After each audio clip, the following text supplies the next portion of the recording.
análisis con expertos, pues para saber qué tenemos que hacer en estas vacaciones y lo que sigue, porque esta situación pues hay que tenerla en cuenta día a día. Vamos a darle la bienvenida a Malaquías López Cervantes, académico del Departamento de Salud Pública de la Facultad de Medicina de la UNAM. Gracias, Malaquías, por estar con nosotros. Bienvenido. Muchas gracias por la invitación, pues aquí estoy listo. Bueno, también vamos a darle la bienvenida en este espacio de análisis al doctor Arturo Erdely, actuario y doctor en Ciencias Matemáticas por la UNAM. Doctor, gracias por estar con nosotros. Bienvenido. ¿Qué tal? Buenas tardes, a sus órdenes. Doctor Erdely, en este momento, ya con las cifras que tenemos, con los datos que podemos ir retomando en México, hoy la OMS ratifica que la pandemia aún no termina y que el SARS-CoV-2 seguirá evolucionando a pesar de las cifras que manejamos en México. Entonces, ¿en qué momento de la pandemia, o si es que estamos en pospandemia, según la OMS no estamos ahí, en dónde estamos? Pues yo voltaría a ver cómo vamos en cuanto a la protección de la población, porque digamos erradicar el virus no está en nuestras manos, pero la parte que sí podemos hacer es justamente la vacunación. Con base en las cifras oficiales del gobierno federal, que son no verificables porque no hay datos abiertos de vacunación, pero con base en lo que el gobierno informa, uno puede deducir que solo el 29% de la población está adecuadamente protegida. ¿A qué me refiero? A que cuenta con esquema completo de vacunación más su refuerzo. Solo el 29% de la población tiene ese nivel adecuado de protección. Y por otro lado, detecta uno que el 33% de la población mexicana no ha recibido ni una sola dosis, por la razón que sea, que si no se quieren vacunar o porque son menores de edad, que el gobierno no quiere vacunar.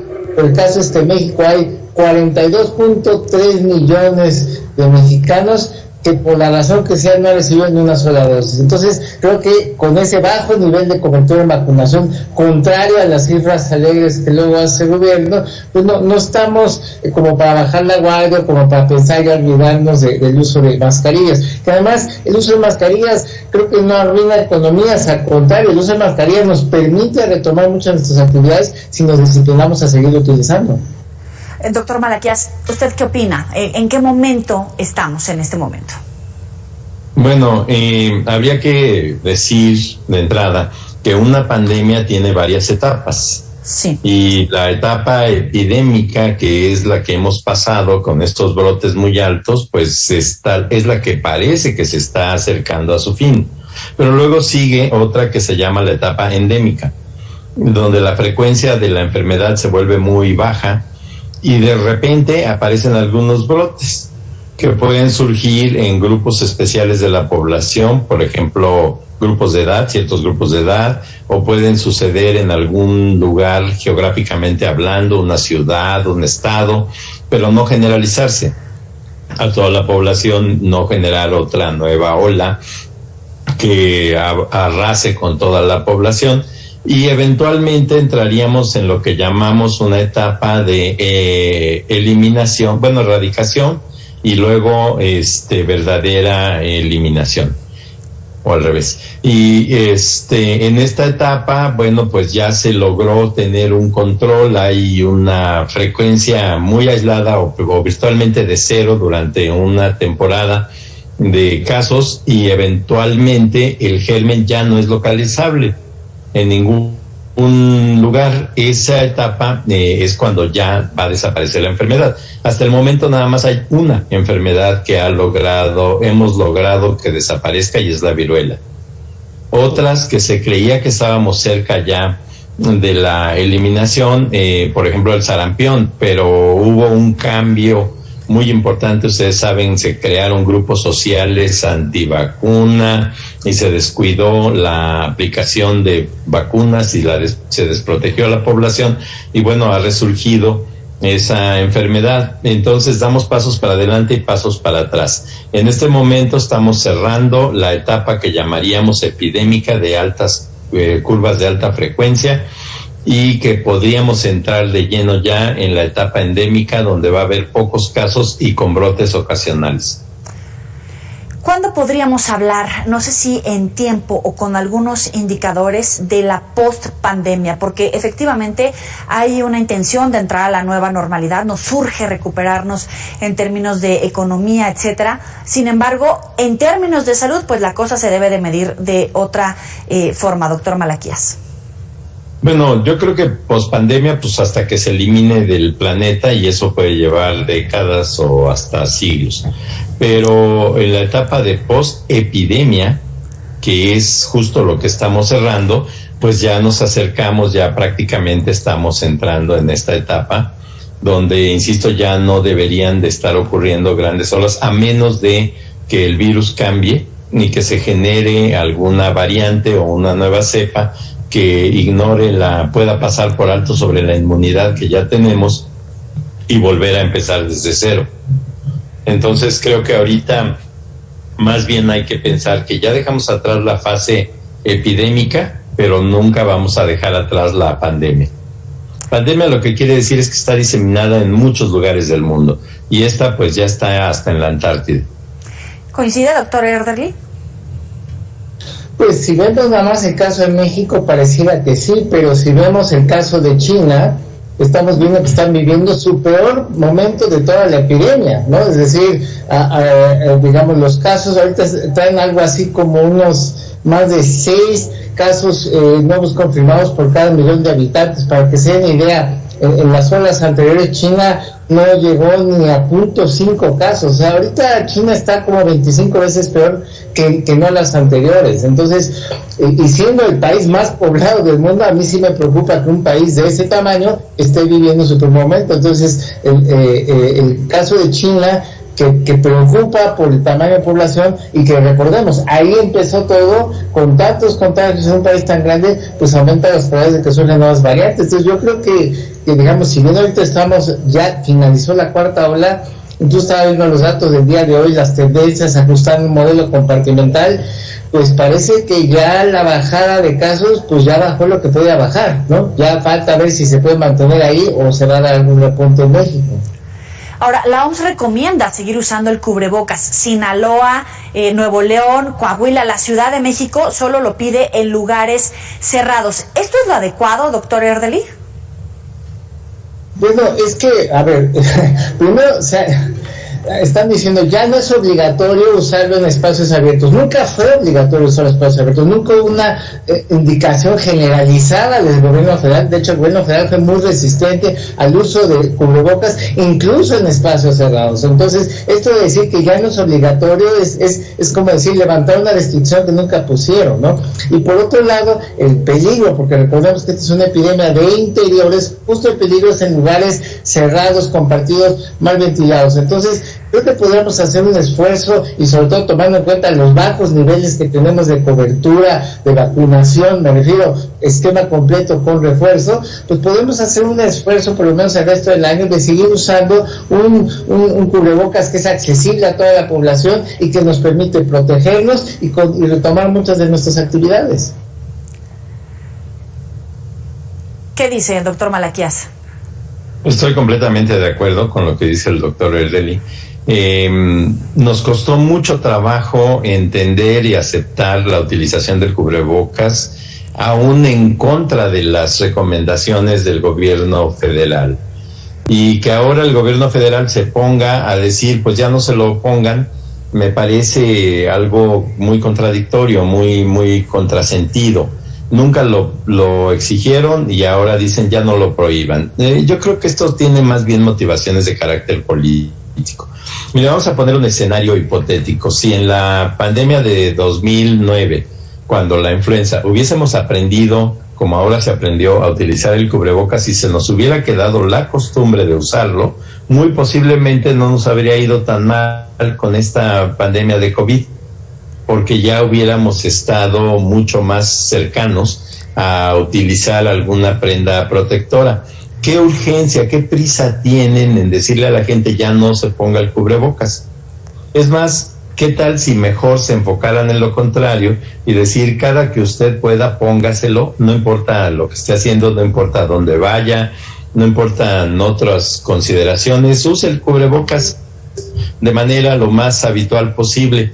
Y si la gente se enfada y dice, pues no me lo voy a poner ya en mi casa o no me lo voy a poner ya cuando voy en mi coche y llevo las ventanas cerradas, etcétera, bueno, pues no se pone uno exigente en condiciones de bajo riesgo, pero si se van a meter a una tienda, a un cine, a alguna actividad a puertas cerradas, pues que se lo pongan, no tiene nada de malo. Y si se lo quieren poner también mientras van caminando por la calle, pues tampoco tiene nada de malo, no le quita nada a nadie. ¿Para qué le quieren quitar a la población el uso del cubrebocas? Sí, pero seamos honestos, hoy salimos a la calle en Ciudad de México, cualquier punto turístico, y todo el mundo está ya sin cubrebocas, porque sí te dicen que esté ventilado el lugar, hay que guardar la sana distancia, por supuesto que el registro de las pruebas, pero nada de lo que se supone que debíamos hacer hicimos en el peor pico de la pandemia. Y en este momento mucha gente ya a decisión propia como ciudadano, pues prefiere ya ni siquiera ponérselo, hacerle como que se lo pone donde se lo exigen, pero si no, no lo usa, doctor Malaquías. Bueno, pues no, pero insisto, debería de buscarse el camino para convencer a la gente de que cada que pueda, sin ningún pretexto, se lo pongan, en lugar de que se lo quiten. Decir, es que ya no te lo quieres poner, bueno, entonces quítatelo. Pues no, o sea, no tenemos por qué fomentar una conducta que es riesgosa para la salud. Entonces creo que el estar hablando tanto del cubrebocas y de la importancia de quitárselo o de decirles que ya no lo utilicen, pues justamente lo que hace es eliminar una costumbre que puede servir de algo a la población. Imagine usted que la gente aceptara el mensaje de coman frutas y verduras y que ya comieran y que de repente les dijeran, no, ya no coman zanahorias porque son verduras rojas. Bueno, ¿por qué? Si ya la gente lo aceptó y lo está haciendo y es una conducta favorable para la salud, pues déjenlos que la mantengan lo más que puedan y si pueden, hagan que la gente incremente su utilización. O sea, no veo la razón para estar peleando con el cubrebocas. Si lo dicen es que ya se enfadaron, bueno, pues si ya se enfadaron, a lo mejor lo dejan de usar un rato y luego ven que otras personas sí lo usan y retoman esa práctica y pues es una buena práctica, ¿para qué se las quito? Claro. Le quiero dar la bienvenida a esta parte de la mesa de análisis al doctor Andreu Comas. Gracias por estar con nosotros. Bienvenido. ¿Ahí me escucha? Sí, te escucho muy bien. Pues nada, estamos platicando acerca de estos mensajes encontrados que de repente podemos tener de algunas autoridades que dicen vamos a utilizar el cubrebocas solamente en lugares cerrados, en lugares abiertos podemos dejar de usarlo. Por ejemplo, el caso de Sinaloa me llama la atención. A nivel estado dicen no va a haber restricciones, hay que acelerar la recuperación económica. En Sinaloa dicen no, aquí hay restricciones, hay que presentar incluso el registro de vacunación si es que queremos acudir a estos lugares que tiene presencia multitudinaria. ¿Usted cómo lo ve, doctor? Bueno, es que aquí tenemos mensajes encontrados, como decía muy bien el doctor Malaquías López, que la población difícilmente va a aceptar. Hay algo que durante mucho rato tenemos que entender, que el uso de cubrebocas va a ser como el cinturón de seguridad, o va a ser como el uso de condón. Y tenemos que incentivar que la gente lo utilice, porque si tú le dices a la persona, bueno, en un espacio abierto con poca gente puedo utilizarlo, pero ¿qué es un espacio abierto con poca gente? ¿Hasta dónde disminuyo yo el riesgo de transmisión? Luego, si aparecen nuevas variantes, ¿qué capacidad van a tener? Pero algo muy importante es, si yo ya logré adoptar una medida, quitarla y en el momento que la tengamos que volver a poner, va a ser muy difícil. Europa ya 2 veces nos demostró que quitar el cubrebocas en espacio abierto de manera masiva les generó rebrotes. Entonces tenemos que entender que el enemigo no es el cubrebocas. La política a vencer no es dejar de utilizar cubrebocas. El enemigo es el virus. Y una de las estrategias cardinales para parar esto es el cubrebocas. Y si cada estado, cada municipio tiene una estrategia diferente, pues entonces la capacidad de éxito va a ser menor. Doctor Malaquías, Alemania, Francia, Reino Unido, China están enfrentando una nueva ola. Los expertos advierten de la evolución del virus. Vamos a desglosar. ¿Se tendrían que seguir haciendo pruebas, por ejemplo, porque no fue necesariamente la lógica en México? ¿Qué pasa con la vacunación para los menores de edad, para los niños? ¿Qué deberíamos de estar haciendo en México? Bueno, el doctor Erdely dijo muy al principio que hay como 30 y tantos millones de mexicanos sin protección. Por lo que sea, porque son niños, porque no quisieron vacunarse o porque no hubo lo que haya sido. Y entonces esa población es casi del tamaño de Canadá completa. Y si llegásemos a tener una reintroducción del virus, podríamos tener una situación epidémica muy, muy, muy desagradable. Uh-huh. Entonces, hay que seguir vacunando, hay que iniciar ya no nada más de dicho, sino de hecho, la vacunación de los niños. Hay que tratar de cerrar los caminos para que esta enfermedad deje ya de ser un motivo de preocupación para nuestra población. Yo creo que las autoridades no deben de ser aliados del virus, deben de ser aliados de la población. Y esto lo que significa es, pues, hagan todo lo necesario para que ya minimicemos el riesgo nacional de la infección. Doctor Erdely.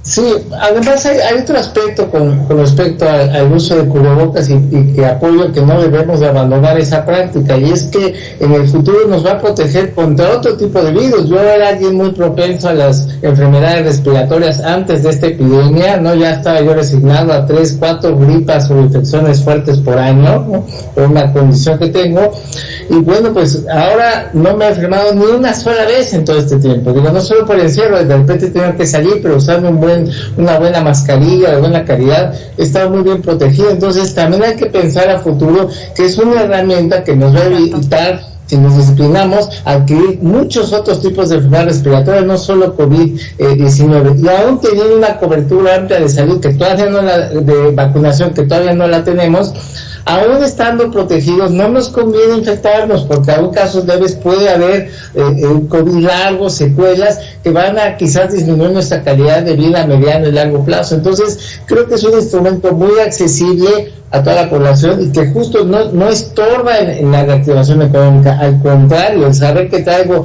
una mascarilla de buena calidad, a mí me da por lo menos más confianza en tener que ir a un lugar cerrado compartido. Entonces no va ni contra los intereses económicos, ¿no? Hablemos de los escenarios posibles.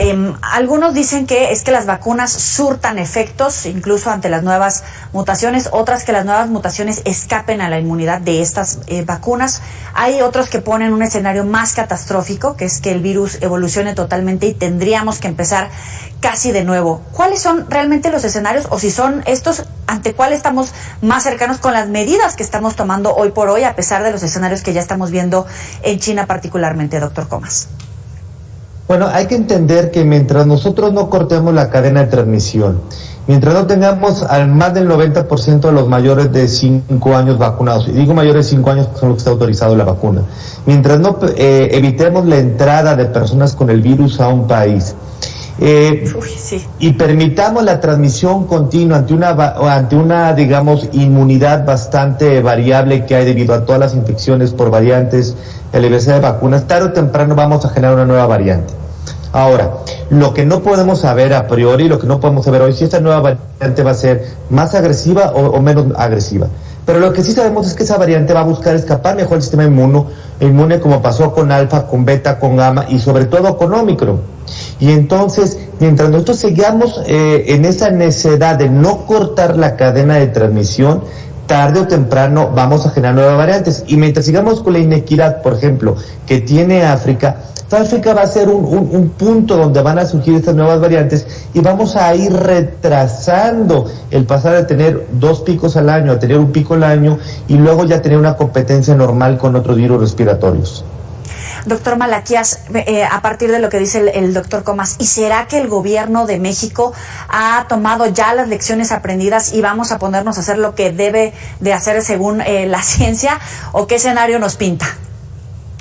Bueno, yo no soy optimista al respecto. Ha sido tal la postura del gobierno federal en especial que se me nubla la vista de imaginarme que algún día pudieran decir, bueno, pues sí la regué. No son capaces de reconocer los errores y por lo tanto no son capaces de enmendar los errores.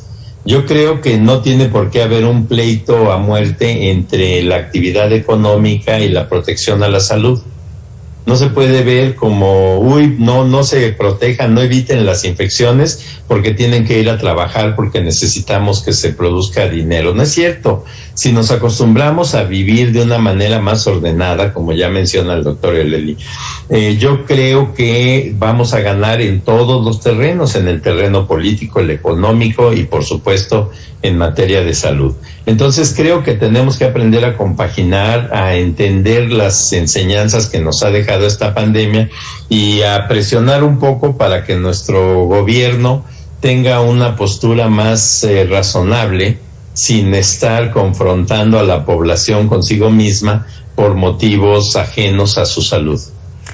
Pero ¿será que se ponen al día con la vacunación, con las pruebas, con las restricciones, como decían, para entrar al país, doctor Erdely? Pues no, o sea, el caso más triste reciente es la negativa a querer vacunar a niños de 5 años en adelante, a pesar de que ya se vacuna en otros países, que aquí la misma COFEPRIS ya dio el visto bueno, pero no hay la voluntad de vacunarlos. Entonces, aún entendiendo esa preocupación del gobierno que le urge reactivar la economía, bueno, pues la manera de hacerlo de manera segura es justamente proteger más a la población. Entonces, sí me parece una cuestión que podría resolverse con dinero, que sí lo hay, pero el gobierno no quiere destinarlo a ello, que es vacunar a los niños. Se ha manejado el argumento falaz de que los niños más chiquitos no tienen tanto riesgo como los adolescentes. Eso es falso. Uno analiza las tasas de letalidad por edad en menores de edad con los propios datos abiertos de la Secretaría de Salud, y uno encuentra que las tasas de letalidad, por ejemplo, de niños de 5 a 8 años de edad son iguales o superiores a las de adolescentes de 12 a 16. Entonces, si ya estás vacunando a unos, ¿por qué no vacunas a otros? Bajo el criterio de igual riesgo, pues igual protección, ¿no? Entonces, no se justifica. Y por otro lado, si vemos las tasas de hospitalización de menores de edad, y lo divido entre menores de 6 años, de 6 a 11 y de 12 a 17, de esos 3 grupos de edad, el que tiene la mayor tasa de hospitalización es justo de los de 6 a 11 años. Entonces, creo que ese es un grupo de edad que urge ya vacunar, que muchos padres sí quieren vacunar a sus hijos, que están teniendo que recurrir a amparos para poderlo lograr. Entonces, ese es un paso que debería dar el gobierno y que nos conviene a todos. No se descarta, entonces, que en todo caso pudiera evolucionar la enfermedad y empezar de nuevo, si es que se vuelve a dar un recontagio, quinta, sexta, séptima ola, que pudiera ser más grave de lo que hemos visto hasta este momento, doctor Malaquías. Bueno, no se descarta y creo que es crucial que ya se entienda que no todo tiene necesariamente que ser hecho al ritmo que se le ocurra a un funcionario o a otro o a un nivel de gobierno. Nosotros mismos podemos ayudar y deben de permitir que lo hagamos. Si, por ejemplo, dicen, bueno, pues ya no tenemos, vamos a suponer, recursos para comprar vacunas y vacunar a los niños, pero sí vamos a permitir que se vendan, pues a lo mejor nosotros, en lugar de irnos toda la Semana Santa de paseo, nos vamos un día menos y con eso guardamos para vacunar a los niños de nuestra familia. Entonces creo que ya deberíamos de tener una evolución clara en el sentido de que se permita a la propia población ayudar a proteger su salud y no muy que se esté confrontando todo el tiempo a todo mundo para poder decirles exactamente cómo se deben de comportar, qué deben de hacer y qué deben de soportar. Eso no se vale. Un comentario de cierre de 30 segundos, doctor Comas. Pues bueno, aquí lo dice muy bien el doctor Malaquías. Dejemos que si el gobierno no lo quiere hacer, que digo, aunque aumentó en 1100% el presupuesto para la vacunación de este año, dejen que los demás sí. Así como, por ejemplo, los Rotarios hicieron en polio y luego Polio Now. Entonces ahora tenemos que generar que la sociedad civil vacune a nuestros niños de la manera adecuada si el gobierno no lo quiere hacer. Pero que dé la oportunidad de hacerlo porque está dañando a los niños, está evitando que tengan sus derechos y sobre todo, tarde o temprano van a tener COVID largo. Doctor Erdely. Otra cuestión es que el virus no ha evolucionado para ser cada vez más mortal, ¿no? Contrario a lo que se dice, porque si uno calcula los picos de mortalidad sobre población no vacunada, cada vez ha sido mucho mayor, ¿no? En cifras absolutas ha muerto menos gente por el avance de la cobertura de vacunación, pero sobre los no vacunados, cada variante del virus ha resultado cada vez más mortal. Entonces, por eso sí urge vacunarnos a todos. Les agradezco, doctor Malaquías López, Arturo Erdely, Andreu Comas. Gracias a los tres por estar para el auditorio de Mega Noticias. Muchas gracias por la invitación. Buenas tardes.